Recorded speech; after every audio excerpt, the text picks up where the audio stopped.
അടുത്ത ചോദ്യം ചോദിക്കും. ശബ്ദം ഉണ്ടാക്കരുത്, ശബ്ദം ഉണ്ടാക്കണ്ട. അതൊക്കെ ഇതിൽ പെട്ടതാണ്.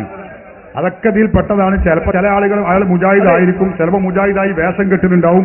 ഏത് ജാതിയാണെങ്കിലും ശരി, ചോദ്യങ്ങൾക്ക് മറുപടി ഉണ്ട്. 1000 ആളുകൾ ഒന്നിച്ച് ഇയാളോട് ചോദിക്കുകയാണെങ്കിൽ ഇയാൾക്ക് എങ്ങനെ മറുപടി ചെയ്യാൻ പറ്റും? 10,000 ആളുകൾ ഒന്നിച്ച് ചോദിക്കുകയാണെങ്കിൽ അള്ളാഹ് കേൾക്കാൻ കഴിയില്ലേ? ആ കഴിവ് അള്ളാഹ് കൊടുക്കുകയാണെങ്കിൽ കഴിയും.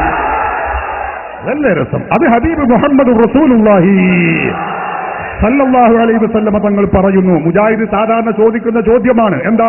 1000 ആളുകൾ 1000 സ്ഥലത്ത് വെച്ച് 1000 ഭാഷയിൽ ഒരേ സമയത്ത് ചോദിച്ചാൽ കേൾക്കുമോ? മുജാഹിദിന്റെ ആനത്തലയോളം വലിപ്പമുള്ള ചോദ്യമാണ്. ഹബീബ് മുഹമ്മദ് റസൂലുള്ളാഹി 14 നൂറ്റാണ്ട് മുമ്പ് ചോദ്യത്തിന് മറുപടി പറഞ്ഞു.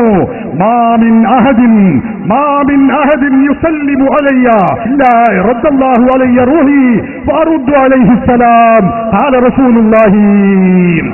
ലോകത്തിന്റെ നാനാഭാഗത്ത് നിന്ന് 1000 10,000 1,00,000 സ്ഥലത്ത് നിന്ന് 1,00,000 സ്ഥലത്ത് വെച്ച് 1,00,000 ആളുകൾ 1,00,000 ഭാഷയിൽ ഒരേ സമയത്ത് ചോദിച്ചാൽ തന്നെ, പറഞ്ഞാൽ തന്നെ, സലാം പറഞ്ഞാൽ തന്നെ അത് കേൾക്കാനും അതിന് മറുപടി പറയാനുമുള്ള കഴിവ് അല്ലാഹു എനിക്ക് നൽകിയിരിക്കുന്നു. ഹബീബ് മുഹമ്മദ് റസൂലുള്ളാഹി. ഇത് വഹാബികൾക്ക് ഉണ്ടാവില്ല. അമ്പിയാക്കൾ ഔലിയാക്കൾ പോലത്തെ മഹത്തുക്കൾക്കേ ഉണ്ടാവുള്ളൂ എന്ന പ്രത്യേകത നിങ്ങൾ മനസ്സിലാക്കണം. വഅലമു ഉമ്മത്ത സയ്യിദിന മൗലാന മുഹമ്മദ്. ഒരു ആയത്തിന് തെളിവ് പറഞ്ഞു തരുമോ? ഒറ്റ ആയത്ത് വന്നു മതി. ഞാൻ തുടങ്ങിയത് തന്നെ ആയത്ത് പറഞ്ഞിട്ട്, അപ്പൊ നിങ്ങൾ കേട്ടില്ല. വല്ലാഹു യർസുഖു മൻ യശാഉ ബിഗൈരി ഹിസാബ് ഖാലല്ലാഹു അസ്സ വജൽ.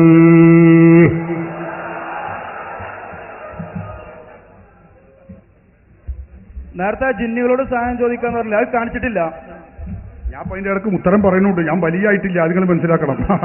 അത് ഉത്തരം പറഞ്ഞ് ഇടക്ക് തീർക്കാൻ പറ്റൂല. അത് ഞാൻ മൂപ്പര് പറയുമ്പോൾ ഞാൻ എടുക്കും. പറഞ്ഞാൽ പറഞ്ഞു കൊടുത്തു നമ്മൾ മാറൂല. അടുത്ത് പറയും.